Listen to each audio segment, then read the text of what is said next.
Hey guys, welcome to the channel. What we'll be focusing on today is the actual unboxing of this machine, showing you the work size of the bed and how to best utilize this machine within your shop.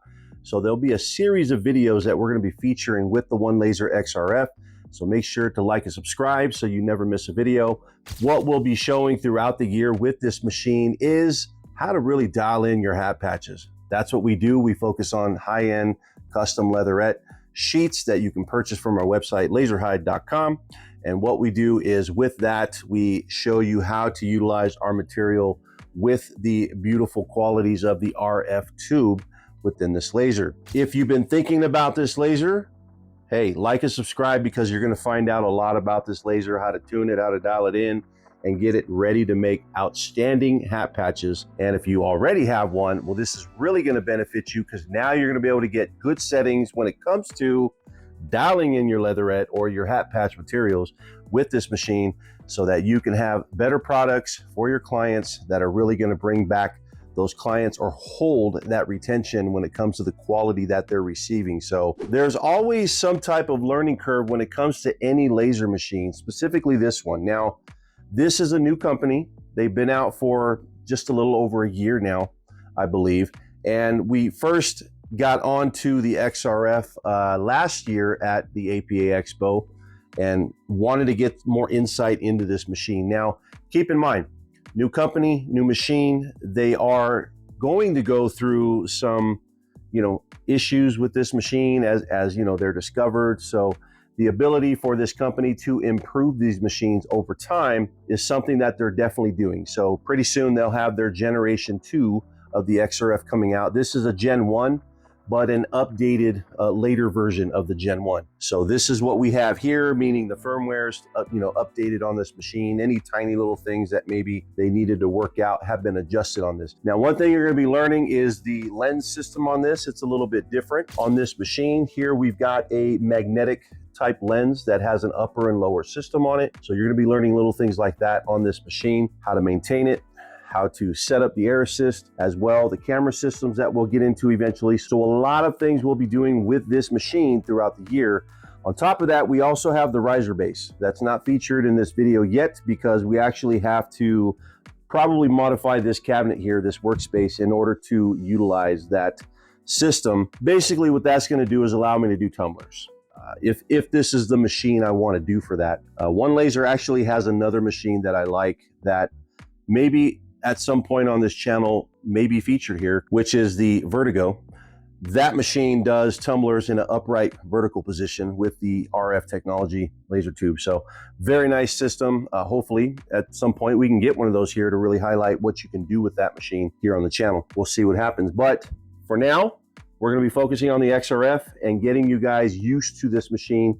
That way you can see the benefits of owning it. For those of you that are trying to get into the hat patch game, here's the one thing I will recommend. When you're looking at a laser in this shop here, LASERHYDE, you're going to see the machines that we use specifically for RF tube technology. The detail and precision you get from these machines is outstanding. And if you need to, we have a video already that we are featuring that's already been created where we went down to OneLaser because they are local here in California out of Lake Forest. We went down there and actually put to work the new Cobra 10, which is a glass tube CO2 system, and we put to work the XRF and dialed both of these in for custom hat patches. So if you want to see the precision and detail that came from those two machines, make sure to check out that video. Matter of fact, I will link that at the end of this video. That way you can click on it and check it out as well. It'll be in the description. So if this is what you've been looking for, hey, it's finally here, guys, and we're going to be utilizing it and putting it to work. We're going to go through the pros, the cons of this machine. We're not going to sugarcoat anything when it comes to the machine. If this machine has issues, you better believe I'm going to bring out the issues in hopes that maybe OneLaser can fix these issues or just tell you the things that I feel could be improved on this machine, okay? Hey, like and subscribe. Again, my name is James. If this is your first time here, welcome. We're not new to the game. We've been around for a long time.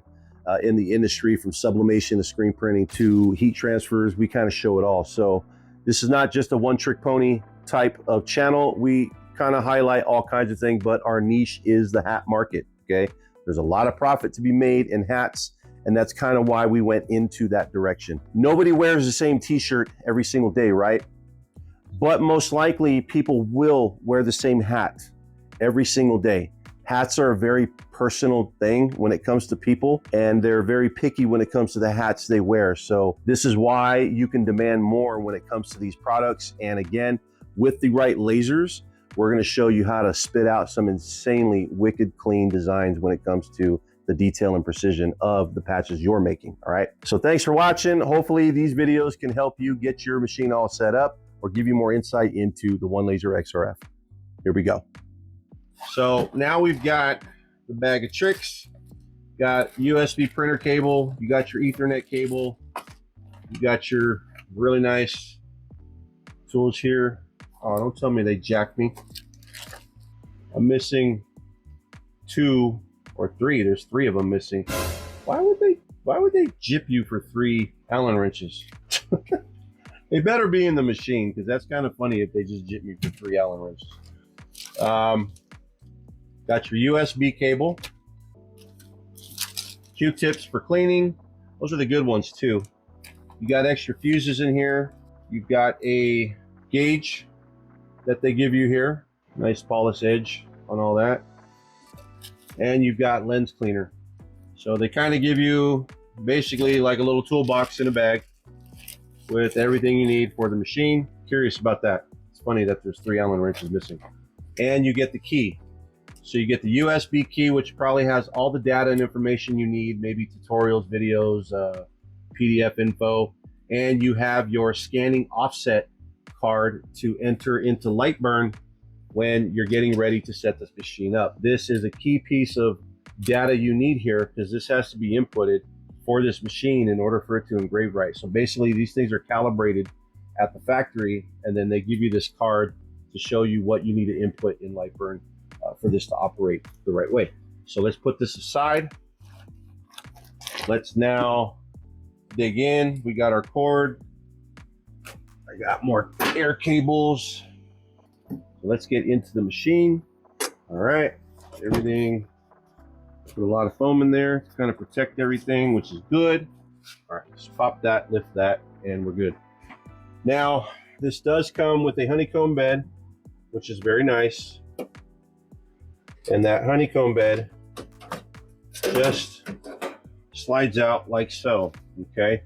Now, if you plan on doing any type of tumblers, guys, then you need to get this on the riser bed in order for the bed to drop and be able to do tumblers. What's nice is the bed itself has these pins, well, just in the front. It's got these pins right here that lock into these holes. I like that. It really secures the honeycomb bed where it needs to be to make sure I'm moving this thing and it's not moving at all. Let me bring you in closer. So as you can see, back and forth, there's no play whatsoever in that bed. There's no play this way. It ain't budging at all. So this is good. That's what you want in this bed. You don't want this to move. So your workable space on this bed, guys, is 11.8 inches by 23.6. Now let me grab a piece of leatherette here and plop that down on the bed. Now the material itself will fit perfectly on the bed, okay? So I stand corrected. The bed itself is 12 and it should be 24. Let me see if I can measure that. So here we got a ruler. So from the edge of the honeycomb to the edge of the honeycomb, you're at about 23.90, somewhere around there, or 8.5. So your distance for your sheet of leatherette, that's 24 inches. You're going to be hanging over slightly on this part. So for those of you that are using 24-inch sheets of leatherette, you have to ask yourself, do I want to cut it down in order to use magnet bars? So here we've got some magnet bars. We sell our own edge flat bars. You got one there and then one over here.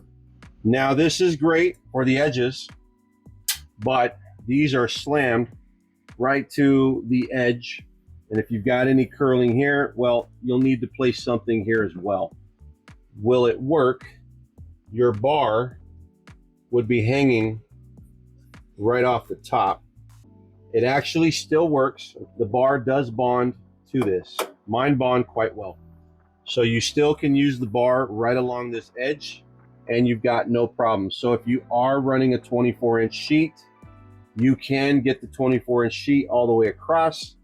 You're going to be hanging about 1/8 of an inch over, but you can just put the bar right there and you're good. So that's kind of a okay scenario. Me personally, I like my stuff on the bed. Our sheets come in 12 by 20, so you've got room for the bars. You got plenty of room. You don't need to have the bars hanging over the side, and our sheets are priced accordingly. So you do get them a little bit cheaper because they are 12 by 20s, and then you're good.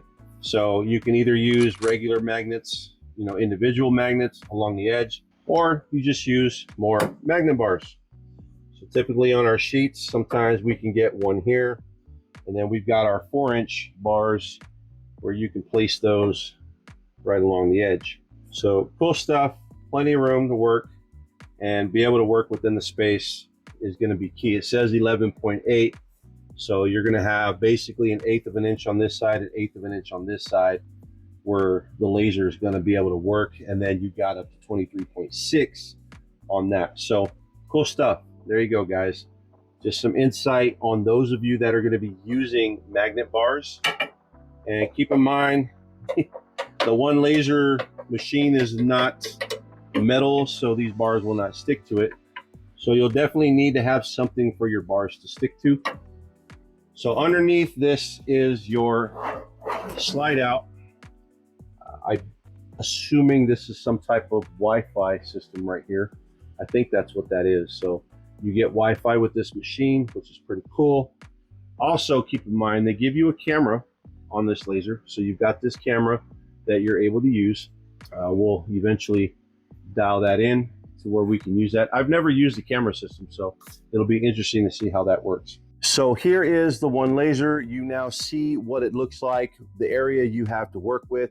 So what we're going to be showing you now in the next few videos that are coming are, one, how to connect this. You have two options. You've got three options. You've got Wi-Fi, you've got your basic USB, and then you have your Ethernet. Now, if you, like me, have multiple machines that you run in your shop off of one computer, you might be running off an Ethernet network. So what we're going to be doing is showing you how to connect your computer to different machines throughout your shop. We're going to show you how to simply do that through Windows, how to optimize your setup, and then be able to get your IP addresses correct for the configurations you need to be able to operate your multiple machines. So over here we have one, here we have one, over here, and then we got the fiber. So Lightburn or instances of Lightburn can operate different machines individually and separately, but we're going to show you how to specifically do that through IP address. So stay tuned for that video. As well, we're going to be showing you how to actually connect the Air Assist to this, the process of what to do, as well as some little things here and there that we discovered. So if you have not yet, like and subscribe. That way you'll never miss a video, and keep an eye for those videos coming. So first here, we've got the unboxing. Our next video will be our Ethernet connection, and then of course our Air Assist. So all of these videos are designed to help you get this thing connected, get it properly optimized, and then be ready to be up and running to create your custom patches for your business. So my name is James. Thanks for watching. Again, make sure to like and subscribe, and we'll catch you in the next video, guys. Peace out.